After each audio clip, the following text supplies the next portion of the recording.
Goeiemôre, baie welkom by Parkruin Familiekerk se erediens vandag. Julle sal verstaan dat ek nou vir julle almal wat in die kerk is môre wil baie welkom sê, maar natuurlik ook elkeen wat hierdie diens sal volg op die internet of daarop dan deel sal hê. Julle is net so welkom, so dankbaar vir elkeen wat ook dan hierby inskakel. 'n Woord vooraf is net om baie dankie te sê vir elkeen wat weer soveel moeite gedoen het. Ons het verlede week vir die eerste keer die diens so opgeneem. Ons het waardevolle en kosbare lesse geleer en daarom baie dankie vir elkeen wat ook help. Ons probeer dit al hoe meer verbeter. Ons is nie 'n produksiehuis nie. En dan moet ek miskien nou net ietsie sê. Ek dink nie in al die jare wat ek in Parkruin is dat ek voor 9 al sulke afkondigings kon gedoen het nie. Dis baie lekker dat ons dan vanmôre op hierdie wyse saam kan wees. Baie dankie vir jou bereidwilligheid ook om 'n opoffering te maak. Ek dink regtig aan julle, want ek gaan nou nie die hele tyd die masker dra nie, maar daar blyklik is een van die voorskrifte dat jy asseblief jou masker moet ophou. En ons sal al hoe meer en meer, dink ek, natuurlik ook daaraan gewoond raak. Die volgende wat ek net wil uitwys is asseblief, wanneer ons dan vanmôre ook gaan sing, of gaan hym, want ons mag nie sing nie, maar ons gaan dit 'n bietjie anders doen as verlede week. Julle sal sien, dieselfde liede wat ek gebruik het op die video's in die verlede gaan ons vanmôre speel, so jy kan so klein bietjie saggies, dan net agter jou skerm, agter jou masker kan jy praat, maar ons wil kyk of dit dan vanmôre ook, of hoe dit dan ook dan gaan werk. Ek het een afkondiging, en ek weet dit is nou 'n lang naweek, maar julle sou gesien het in die posklip, maar ook in die kommunikasie van die gemeente aan elkeen van julle, en ek dink regtig ons het baie goeie, baie dankie daarvoor, Willem, met baie goeie kommunikasie na die gemeente. Dan sal julle ook nou sien dat ons vanjaar dit 'n bietjie anders gaan doen ten opsigte van ons dankfees. En dit is dat die dankfees nie aan die einde van Oktober, begin November eers begin nie, maar reeds van die eerste Sondag, eintlik in Oktober. So ons maak dit 'n bietjie vroeër, maar ons is die Here baie dankbaar. En ek dink dit is baie belangrik dat mense nog steeds sal weet dat met soveel van die projekte, nou nie almal van hulle, ek wil dadelik erken, maar soveel van die projekte, noodsaaklike projekte, wat kon voortgaan ook in hierdie tyd, aan die Here en aan hom alleen al die eer dan daarvoor. Voordat ons dan vanmôre ook dan weet dat ons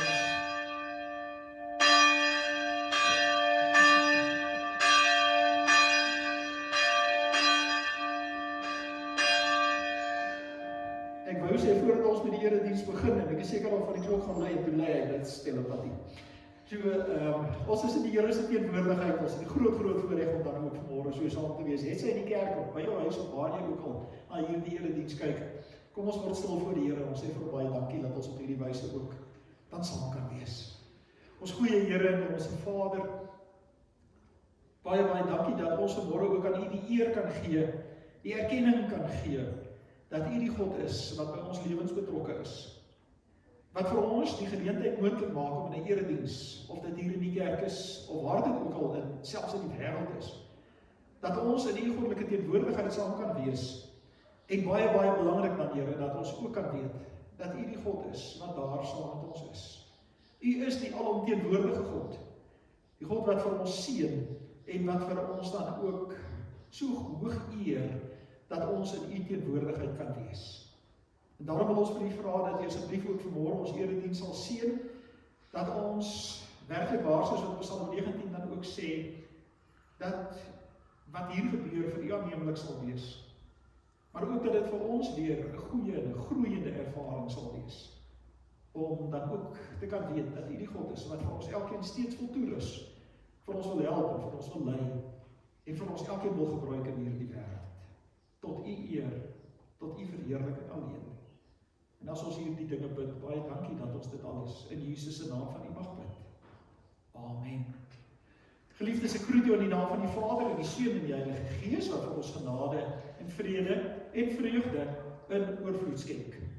So, ons kan staan wanneer ons dan ook hierdie lofuiting vanmôre 'n geleentheid het om daaraan deel te hê. Weer eens, jy mag baie saggies dalk net so in jou masker sing, maar kom ons staan en ons erken die Here se mag en majesteit.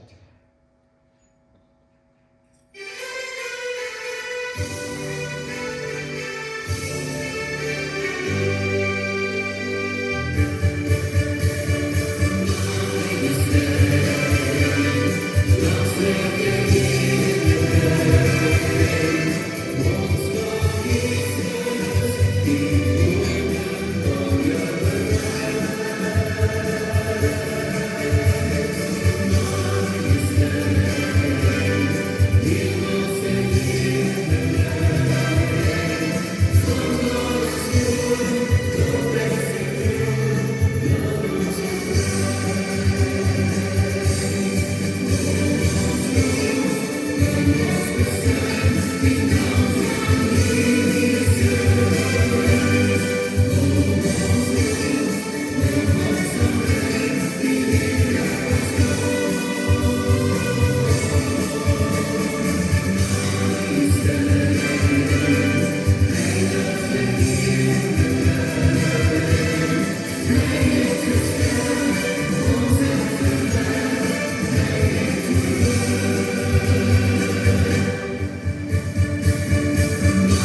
weet ons sien uit daarna, julle kan nou weer sit, dankie.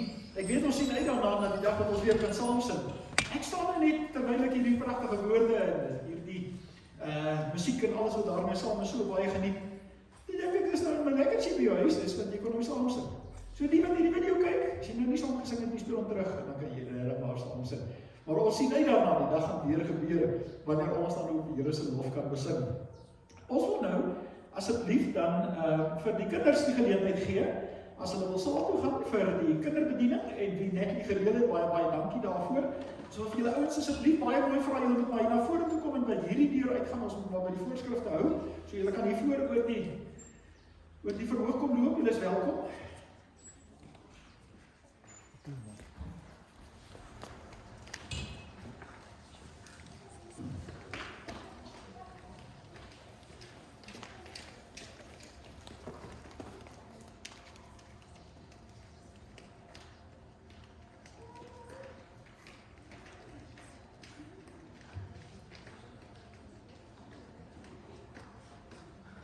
Julle moet hier voor verby loop, asseblief, kom hier. Mense moet julle sien, kyk net hoe pragtig.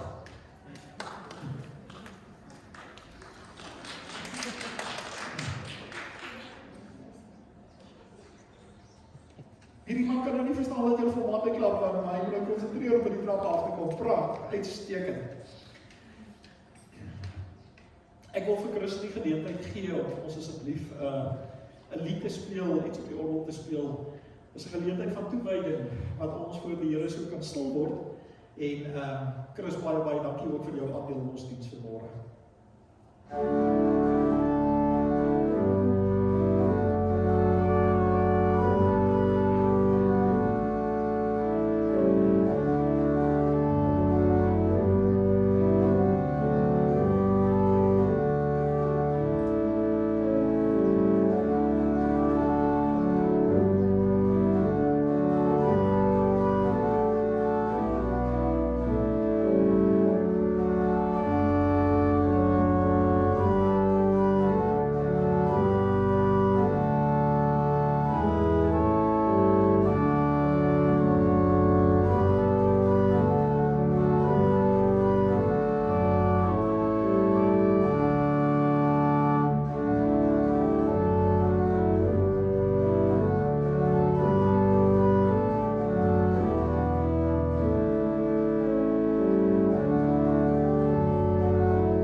Wat sal ek saamvat? Dit sal nou baie interessant wees om te kan sien en te kan kyk in jou kop, om te hoor wat jy nou so dink, waaroor dit gaan. Wat sou ek saamvat? Waarheen? Wat sou ek saamvat as ek die Here moet ontmoet? Daar is baie godsdienste, wat van mense verwag, wat in hierdie godheid glo. Praat nie van die Here God nie, praat van 'n godheid waarin hulle glo. En as hulle dan na daardie godheid toe gaan, dan moet hulle vir daardie godheid iets gee. In baie godsdienste vind jy dat dit geskenke is, en ek is 'n bietjie huiwerig om te sê, maar daar is mense wat baie keer so dink, hoe groter die geskenk is wat jy vir die godheid gee, hoe meer sal hierdie godheid na jou kyk. Of wat jy geld sê. Wat bring jy as 'n gebaar? Ek wil nie sê die woord offer nie, maar dalk ook.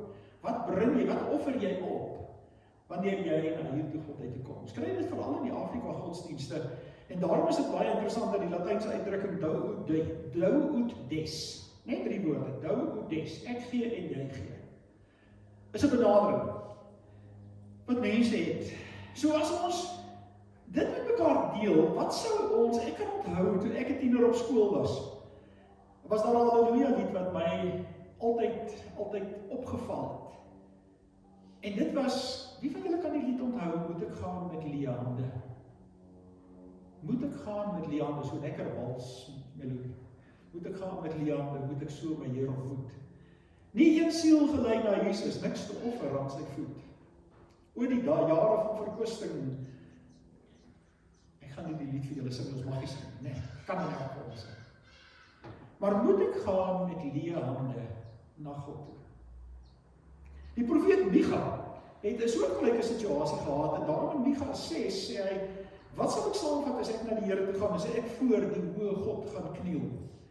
En ek wil hê ons moet asseblief, ons moet nie hierdie gedeelte mis, en ons moet dit nie geringskat nie. As ek na die Here toe gaan, sal ek met offerstaan toe gaan, met jaar-oud kalwers, om hierdie offer te bring. Maar as jy net op by vers 6 lees in Micha, dan mis jy iets, want wat sê die 7de vers, en sê, sal die Here duisende ramme aanvaar, nie net 1 of 2 of 10 nie, duisende, saam met 10.000 offers van olie. Ons kan dadelik vir mekaar sê, dat die profeet hier besig is om te oordryf, dalk hyperbolies, maar hy is besig om vir ons te sê, dat sou ek duisende kalwers vat, en 10.000 offers van olie. So dit my aanvaarbaar maak by God. Nog meer, moet ek my eerstegeborene offer vir my sonde, hom, wat uit my liggaam kom vir my oortreding. Iets soortgelyks as wat Abraham ervare beleef het, dat hy nou nie vir Isak moes offer nie.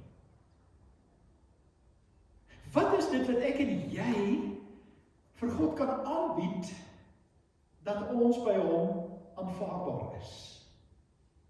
En ek hoop dat ons vanmôre met mekaar dit kan uitklaar, te sê, maak nie saak, alles wat ek het, die beste wat ek het, selfs my eerstgeborene, maak nog nie op, dat ek by God aanvaarbaar is.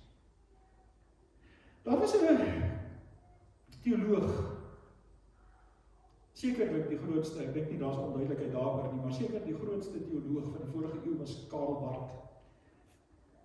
En vir Karl Barth is by geleentheid gesê, Karl Barth het ongelooflik baie, tot 20 bladsye teologie per dag gepubliseer. Toe is Karl Barth gevra, hoe beskryf jy God? En wat jy op die skerm sien, is Karl Barth se beskrywing van God, die gans andere. God is gans anders. God is nie 'n God wat soos die ander vode gevoer moet word, om vir hom kos te bring nie. God is nie die God wat geskenke moet kry, om jou by hom aanvaarbaar te maak nie. God is die gans andere God. Hy is totaal anders, hy is uniek, hy is die enigste God wat homself gee.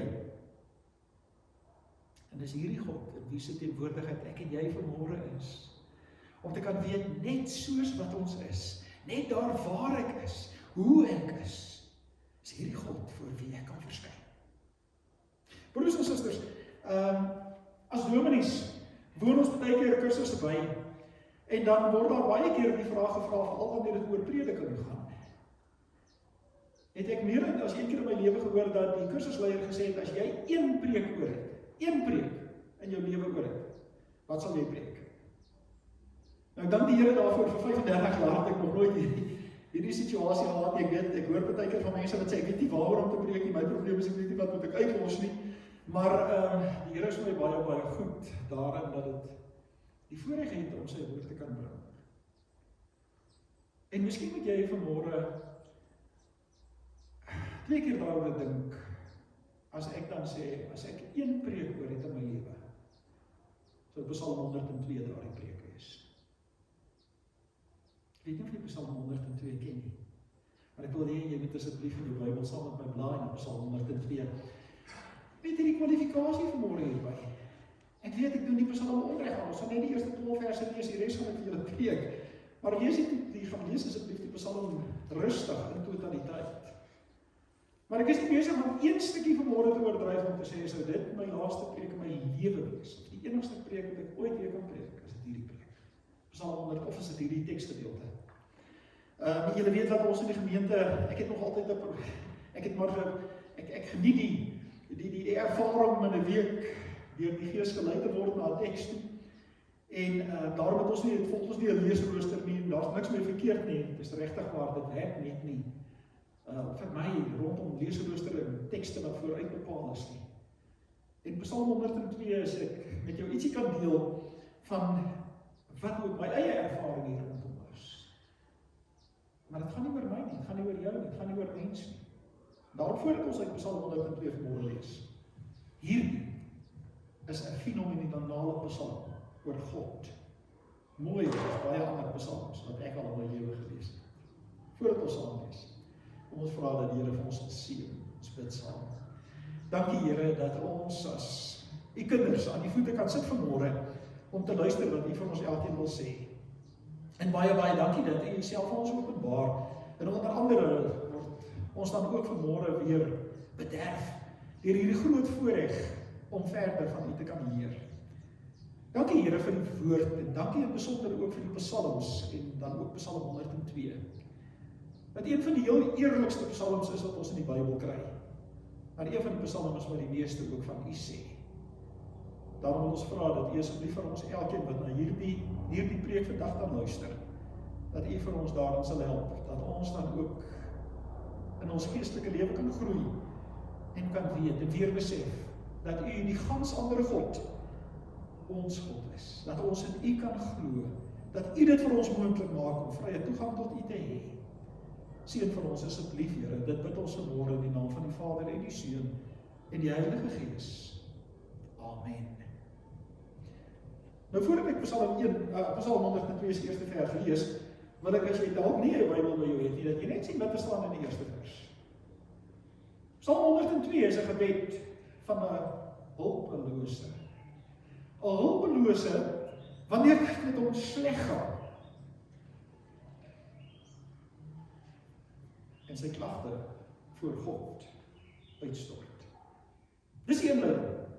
So vanmôre 'n hulpelose met wie dit sleg gaan, wat dan sy klagte voor God uitstort. Vers 2. Here, luister tog na my gebed, hoor my geroep om hulp. Moet U tog nie van my afsydig hou, nou dat ek in nood is nie. Luister tog na my wanneer ek U aanroep, verhoor tog gou my gebed. Want vir my verdwyn die dae soos rook. My liggaam brand soos vuur, ek is verskroei en uitgedroog soos gras. Ek het alle eetlus verloor. Ek het net vel en been geword van al die pyn. Ek voel so verlate, soos, en ek is oortuig daarvan jy het dalk nog nie ergens anders in die Bybel gelees nie, want dit is net hier waar dit opgeteken is. Ek voel so verlate soos 'n pelikaan in 'n woestyn. Soos 'n uil tussen mirasies. As ek wakker word, voel ek soos 'n eensame voël op 'n huis se dak. Die daardeur verneder my vyande my. Die wat my so verkleineer, gebruik my naam as 'n vloekwoord. Hoor baie mooi, as, gebrande hout, as, is my daaglikse brood wat ek drink, is met my trane gemeng. Want die toorn en die gramskap het my getref. U het my verwerp en weggegooi soos 'n skaduwee wat lank geword het is my lewe naby sy einde. Ek is soos verdroogde gras. En ons lees net tot hier saam, maar natuurlik gaan ons nou met die Psalm verder, en ek wil jou vra om asseblief verder te lees terwyl van die tyd. Moet ons nou hier eers dan halt roep, maar onthou nou, hierdie is die woord van die Here en jy sal baie gelukkig wees as dit die handleiding van jou lewe is. Dit kan wees dat jy met 'n groot vraagteken sit en sê, kan dit waar wees?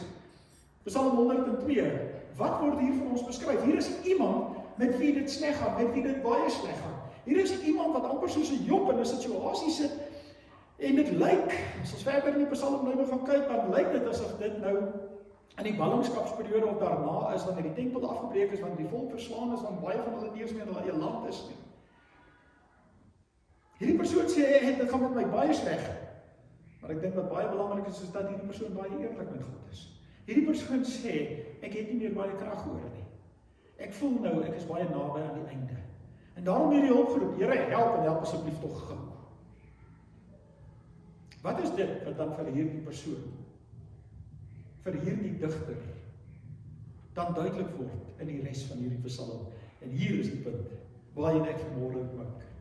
Hier is die wonderlike wat Psalm 102 beskryf, die volgende vir jou en my, ten opsigte van God. Want daarom is dit vir ons wonderlik om te weet, dat God, vers 13, heers. U, Here, heers. En ons moet gou dink, wat beteken dit, wanneer God heers? Dit beteken, dat maak nie saak wat met die mense in hierdie wêreld gebeur nie, en dis die eerste, daar's 5 van hulle wat jy vanmôre gaan hoor, maar hierdie is die eerste, dat God heers. Maak nie saak wat met ons in hierdie wêreld gebeur nie, maak nie saak wat ons tref nie, maak nie saak wat van ons weggeneem word nie, maak nie saak wat oor ons kom nie, God heers. God is groter as dit, God is bo dit, God is magtiger as dit. Die geskiedenis van hierdie wêreld, die geskiedenis van God se kerk, die geskiedenis van Israel, die geskiedenis van die Nuwe Testamentiese kerk, die Christelike kerk, het soveel laagtepunte in hierdie wêreld en in die geskiedenis al ervaar en beleef. Het het al so sleg gegaan. Mense was al so benoud geweest. Dit het so gelyk asof almal net hulle hande in die lug wil gooi en sê, dis verby, dis klaar. Maar dit is nie, want God heers. Hy is die koning. Met mag en krag is hy die een wat heers. En daarom moet ons weer vanmôre vir mekaar sê, wanneer ons, en dis goed, broers en susters, hoor baie mooi. Dis goed dat ons as mens, baie keer, ons in 'n posisie bevind waarin ons sê, ek is nou magteloos. Ek is soos hierdie psalmdigter sê, ek is nou hulpeloos. Want hulpeloos beteken eintlik, ek kan nie meer self hierdie situasie hanteer nie, ek kan niks hieraan doen nie, en ander mense kan ook nie. Dis wonderlik wanneer sulke dinge met ons gebeur. Nee, as jy môre sê, dis nie wonderlik, dit is wonderlik. Want dit dryf ons na God toe. Sodat ons weer weet dat God heers. Al gaan dit sleg, al gaan dit baie, baie sleg. God heers. Die Here God, Vader, Seun en Heilige Gees heers. En eintlik kan ons soms môre hier daarmee volstaan. Ons gaan nie daarmee volstaan, want die Psalm gaan verder om te sê dat God nie net heers nie, maar dat God, U Here heers vir altyd. En U is daar van geslag tot geslag. Hoor baie, baie mooi. Ek is oortuig daarvan dat jy soos ek situasies het waar jy 'n produk het waarop staan. Hier is die vervaldatum van hierdie produk. As hierdie vervaldatum aangebreek het, kan jy hierdie produk nie meer gebruik nie. Sy effektiwiteit geld nie meer nie. Jy kan dit nie meer, dit gaan nie meer van waarde wees nie. Hierdie produk beteken niks. Sy rakleeftyd het aangebreek en dit het verstryk. Daarom ook die vermoë daarmee saam, van wat ook al die produk sou wees. Weet jy wat? God het nie 'n rakleeftyd nie. God het nie 'n vervaldatum nie, met baie respek gesê. God is ook nie die God wat uitgedien word nie. En daarom is hierdie vir my so mooi, hy is God van geslag tot geslag. Ons almal weet dit mos. Hoe probeer jy vir kinders vertel, en dis een van die groot foute wat ons maak om vir kinders te vertel van hoe die wêreld was toe ons klein was. Maar die kinders, hulle het niks daaraan nie, want dis nie die wêreld waarin hulle leef nie. Die enigste verwysing wat hulle het is die wêreld waarin hulle leef, nie die wêreld waarin ek en jy geleef het nie. Of vir kinders te vertel van telefone wat jy nog moes opwen en wat daar op die platteland was en in die huis was en was daar een wat ingeklop is in 'n muur. Hulle weet nie sulke goeders nie. Hulle weet nie wat is eintlik ensiklopedie nie, wat hulle Google. Hulle het 'n klomp dinge en van geslag tot geslag het dit al met jou gebeur dat mense, kinders vir jou sê, ag ek wil tog asseblief nie weer daai storie hoor nie, ons het dit altyd al gehoor. Want dit beteken vir hulle as geslag niks nie, want die vorige geslag is vir hulle verby, hulle het nie daai verwysing nie. Moet asseblief nie dit teen die kinders hou nie. Ons moet dit net, ons moet regtig waar dit maar hoor. Ek het dit al 'n paar keer gesê en gaan dit nog steeds sê. Ek het 'n kollega gehad, Pieter van der Merwe, skitterende opmerking, dat hy vroeg toe ek as jong dominee sy kollega was, het Pieter altyd gesê, Chris, jy weet een ding baie goed onthou, die wêreld verander, en die wêreld verander vinnig, my broer. Waar die een geslag uitroeptekens sit die volgende slag vraagtekens. Wat vir een geslag staan, aanvaar ander net nie meer. Kan ek die voorbeeld gebruik van waarheid vandag? Waarheid lyk vir my is een van die bedreigde spesies in die wêreld. Mense lieg en bedrieg links en regs en kom weg daarmee. En dis asof almal dit net aanvaar. Ek weet nie waar is die morele kompas van die wêreld heen op pad nie. Ek weet dit regtig waar nie. Maar daar was 'n tyd gewees waar daar wet en orde was, waar daar reëls was. Vandag gaan maar net verby. Die grootste sterk van mense vertel word en hulle eerlik versoek hoekom. Dis leuns.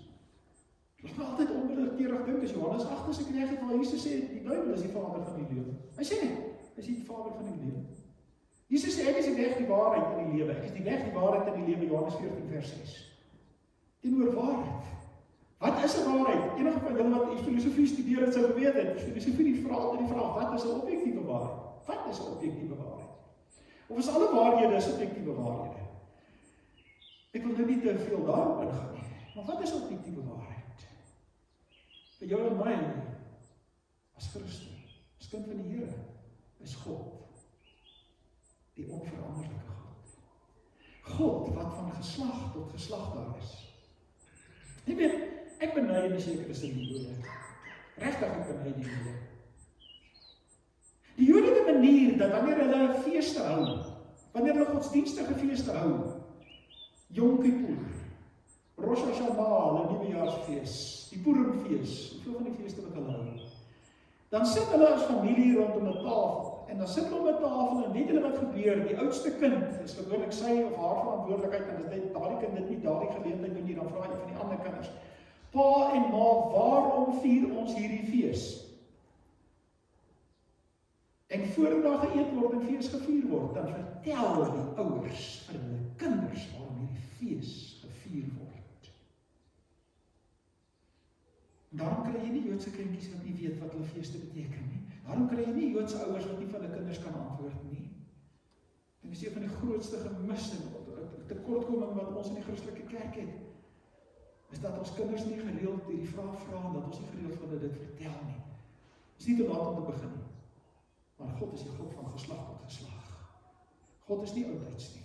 En moet asseblief nie vir een oomblik dink, dis ons in die vorige eeu, wat Dorothy-Zede, en ek kan 'n hele paar ander van hulle noem. Maar mense wat gekom het en gesê, God is nie meer daar nie, God is nie nodig nie, ons het God oorbodig verklaar, ons het God vervang, ons het God nie meer nodig nie. Ek lees nou die dag, ek het so lekker nou weer in die filosofie opgelees, maar ek lees nou die dag weer dat Voltaire by geleentheid gesê het, as God daar is, kom ons gee hom 'n job, kom ons gee hom 'n werk. As God daar is, kom ons gee hom 'n werk, laat hy vergewe, laat hy iets om te doen. Ons het hom nie nodig nie. Daar's baie mense, hoeveel van hulle het gesê, ons het God nie nodig nie. So oorbodig en onnodig verklaar, nee, ons het. En asseblief, die punt wat ek wil maak is, dit het nie in die vorige eeuw of vorige 2 eeuw eers gebeur nie. In die Ou Testamentiese tyd is al 'n figuur gesê, daar is geen God nie. Die mense het 'n manier om self God te wil wees. Daarom kan jy agterkom, hierdie psalm vir iemand wat in so moeilike omstandighede is, soos wat ons in Psalm 102 van lees. God heers. Hy heers vir altyd. Vandag ook. Hierdie kon net sowel nou geskryf gewees, dit kan 2020 wees. Hy heers ook nou, van geslag tot geslag vir ons kinders, en selfs die geslagte wat voor lê. Dis wat so belangrik is. Sien, ons het die probleem dat ons baie keer as ons hoor van God van geslag tot geslag, nou moet ons van hierdie geslag en terug. Dis nie waar nie, dis ook vir die volgende geslagte. Dis vir wat voor lê, vir wat in die toekoms kom, dat jy op God nog steeds kan bou, want God is die God. Wat heers. Jo, hier is die derde van Psalm 102, ek dink ek kom agter waarom ek lyries raak oor hierdie psalm. Hy luister na die gebed van die wat alles verloor het.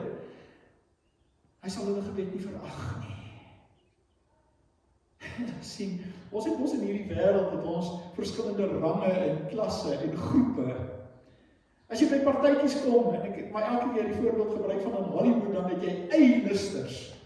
Dit beteken die A-lys, dis die ouens wat in is. Dis die bekende filmsterre in die musiekwêreld en die wêreldkal, en hulle kan na sekere partytjies toe gaan. Gewone mense soos ek en jy, ek weet nie van jou nie, maar ek kan nie na daai partytjies toe gaan nie. Dis eksklusief. Daar is mense wat jou uitgooi, daar's wagte by die deure. Net sekere mense toelaat. Het jy al daaraan gedink dat God nie so werk nie? Dat God nie sê, net die mense, hoor mooi. God gaan nie die gebede verhoor van die mense wat mooi bid. Julle dit al? Mense sê baie keer mense wat mooi. Weet julle, elke gebed uit jou hart uit is 'n mooi gebed. God hoor nie net kook in aanhalingstekens mooi gebede nie. Hy hoor alle gebede. God hoor ook nie net alleen die gebede van mense met wie dit goed gaan nie. God hoor nie net die gebede van belangrike mense nie. Van mense wat ook al doen en al gegee het en wat ook al nie. God hoor alle gebede ook van die wat alles verloor het.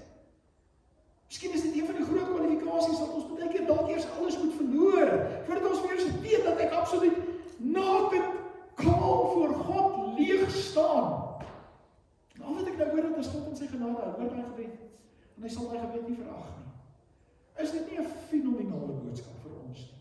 Is dit nie 'n fenominale boodskap vir die wêreld nie? Dat God ook vir mense in hulle nood, dat hy hulle gebede hoor. En onthou, ons al baie keer vir mekaar dit gesê, dat hy hulle gebede verhoor, op sy tyd en op sy manier. Maar dat mense, jy kan val in hierdie wêreld, jy kan soveel foute maak, jy kan so ver afwees in hierdie wêreld, jy kan so ver val, maar jy sal val nooit uit God se genade nie. Geen mens val ooit uit God se genade nie. Hy hoor gebede. Die 4de punt, kyk hierdie mooi. Sien julle, kom ons Psalm 102 so spesiaal. Dis wonderlik om te weet dat God uit sy heilige woning, vers 20 en 21, na onder gekyk en uit die hemel gesien wat op die aarde gebeur het. Die gekerm van die gevangenes hoor en die wat naby die dood was, bevry. Hierdie 4de punt is baie besonders. Want baie keer voel mense of God ver is. God is so ver, hy weet nie van my nie. God weet nie, hy verstaan nie. Niemand verstaan nie. Ja, baie keer verstaan mense myself ook nie. Ander mense verstaan my nie. As ek toch net iemand nader aan my kan hê. God is nader aan jou en my as ons eie skaduwee. Kan ek dit herhaal? God is nader aan jou en my as ons eie skaduwee. Want ek het 'n probleem daarmee. Ek het al die uitdrukking gehoor om te sê, hierdie is so 'n goeie vriend, hy is so nader aan my as my skaduwee.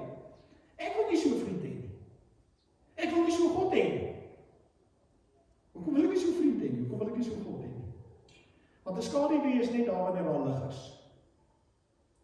Wanneer dit donker is daar nie skaduwee.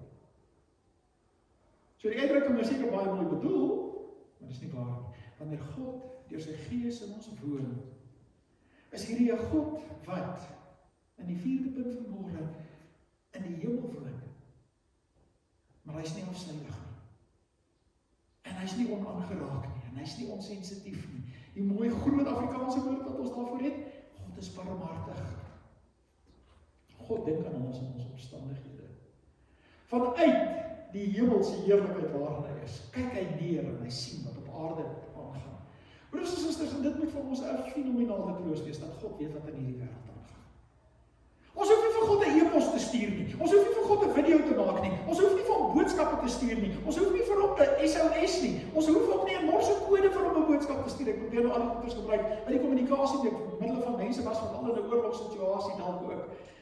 Ons hoef vir God nie in te lig oor wat aangaan nie. God weet klaar, want God sien alles wat op aarde gebeur. Wat 'n troos! Vir baie mense is dit ontstellend, vir alles hulle wil knoei. Vir alles hulle met ongoddelike onheilighede wil besig is. Dis reg, maar God sien dit ook.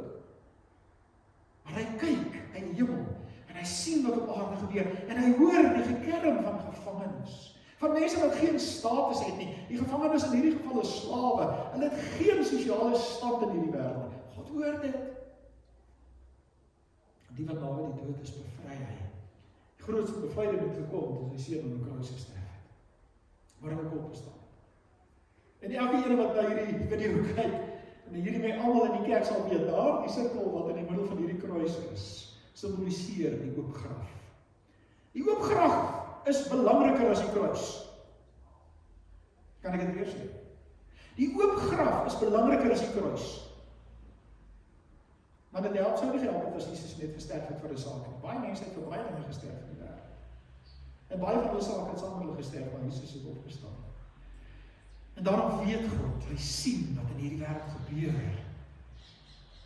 Ek kan dit nie genoeg beklemtoon nie, wat 'n fenominale troos is dit vir jou en vir my. En dan, wat weet ons nog steeds? God wat nie afwesig is nie. Dat ons wonderlik is, dat ons kan weet. Dat vers 28 vir ons daaraan herinner, dat God bly dieselfde. U jare het geen einde nie. Sien, dis eintlik so 'n terminus kontradiksie wat jy hierso kry. Want God word nie om jare gemeet nie. God is bo tyd. Maar u bly dieselfde. En daarom broers en susters, wat 'n fenominale voorreg om vanmôre uit die woord van die Here te kan hoor, dat dit wat gegeld het dalk in die ballingskapstyd wat omtrent in die 16de eeu voor Christus sou kon gewees het, dis nie heeltemal seker wat die situasie van hierdie gemeente, van hierdie psalm is nie. Maar wat gebeur het, omtrent in die 16de eeu voor Christus en selfs daarna tot vandag toe, is dit 'n God wat presies dieselfde bly. Dieselfde God wat hom daar aan sy volk openbaar het, hom eintlik meer nog steeds aan ons openbaar deur sy Seun en deur sy Heilige Gees. Dat ek en jy kan weet, al verander hierdie hele wêreld, God bly dieselfde. God, mag ek dit sê? God ly nie aan geestelike skizofrenie nie. God sê nie vandag sis en môre so nie. God se aandpraatjies en oggendpraatjies verskil nie van mekaar. Ek hoop julle kom agter, dis woorde wat ons gebruik oor mense wat soos verkleermannetjies in hierdie wêreld kan verander. So om nooit in my lewe vergeet het my oorlede pa altyd vir my gesê, die belangrikste in hierdie wêreld is egte mense. Nou is ek klein, ek dink, wat is egte mense? Mense is 'n mens, dis nie 'n hond of dis mos 'n mens. Totdat hy vir my verduidelik het. 'n Egte mens is 'n mens wat altyd dieselfde is. Soos jy hulle ontmoet het, so is hulle. Hulle is nie, wanneer hulle saam met hierdie groepie is, dan praat hulle hier saam, as hulle saam met daai groepie is, dan praat hulle daar saam nie. Sien probleem wat Marie Jansen ons by geleentheid gesê het, sê altyd maar van mense, moenie jok nie, moenie lieg nie, want jy kan nie onthou waar jy wat gelieg het nie. En as mense eers uitvang, en as hulle eers die kerk en Christen daar uitvang, dan verloor ons alle geloofwaardigheid. God is nie so nie. God hou sy woord. Ek gaan dit weer beklemtoon. Ons hoef God nie aan sy beloftes te herinner nie, ons moet mekaar aan God se beloftes herinner, want God onthou nog sy beloftes. En hy is die God wat ook vir jou en my in 'n tyd soos hierdie waar ons nou is nog sê, hy bly dieselfde. Hy bly dieselfde. En een van die heel mooiste uitbeeldings wat ons het beskrywings wat ons van God in die Bybel kry is in Lukas 15, van 'n seun wat weggeloop het en in 'n varkhok gaan bly het en nie eers die varke se kos kon eet nie. As jy mooi lees dan sien jy hy kon dit nie eet nie. Dis die varke se kos. En as hy terugkom, is die pa se oë op die horison. En dis nie die gelykenis van die verlore seun nie, dis die gelykenis van 'n fenominale, gans andere Vader wat God is. Wat met oop arms elkeen ontvang wat na hom toe terugkom. God bly dieselfde. Ek sluit af. Ja, as ek een preek in my lewe oor gehad het, is hierdie preek. 'n Preek oor God wat vir jou en vir my sê dat ons wonderlik is om te kan weet dat God die God is wat heers.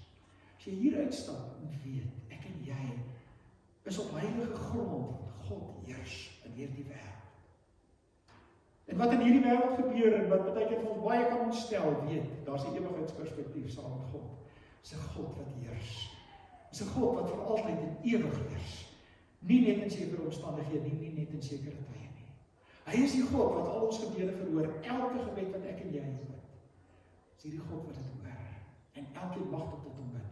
Hier is 'n God wat alles sien wat met ons gebeur. Altyd alles sien wat ons elkeen gebeur. Hy's bewus daarvan. Hier is die God wat altyd dieselfde is. Amen. Kom ons sê vir die Here dankie. Hemelse Vader, ons het nie genoeg woorde om vanmôre vir die dankie te sê vir hierdie onbeskryflike ontdekking wat ons ook weer kan maak uit Psalm 102 oor hoe U is. En Here, ons voel baie keer as dit vir ons te erg is. En as wat dinge net vir ons te veel is. Maar dankie dat U heers, altyd van geslag tot geslag. Dat U gebede verhoor, dat U die hemel uit kan sien, alles wat op aarde gebeur het, dat U dieselfde bly. En dat ons daarom vanmôre die barmhartige en genadige God, lankmoedig en vol liefde, soos Psalm 103 dit ook beskryf, soveel ander plekke in die Bybel beskryf, dat ons in U kan glo, dat ons vir U kan vertrou, en dat ons daarom ook kan standhou en kan hou in die rigting waarop U wil hê dat ons ook in hierdie wêreld leef, te midde van ten spyte van bedreigings en maskers, en wat ook al gebeur, dat ons steeds kan weet, ons is in U hand. Niks en niemand kan ons daar uitruk nie. En U is die God wat triomfeer. Dankie dat ons deel van die wenspan kan wees. Help vir ons asseblief ook om op hierdie wyse te leef. Elke dag, juist ook in hierdie dae. Amen.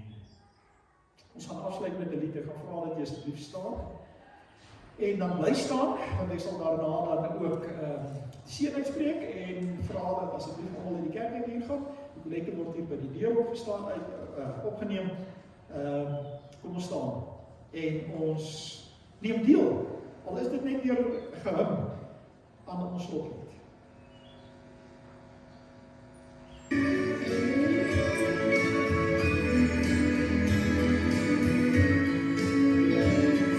Soms op die Here te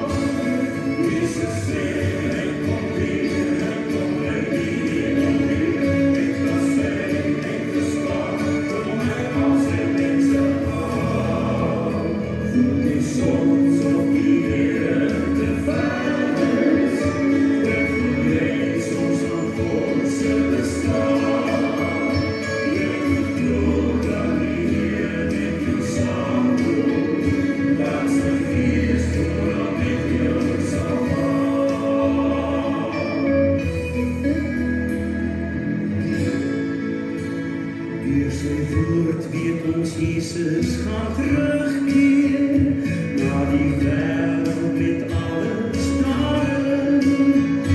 Wat gebreed is van Jesus kom heelmaal, deur sy woord weet ons alles waksin. Door 'n slag waar die wind en die glimlach van 'n kind, maak jou los van die kwaad, dis die Skepper wat your souls obedient to violence, with creations and thoughts in the sky. Yet the Lord that we hear make your sorrow, that's the peace for our making the sorrow.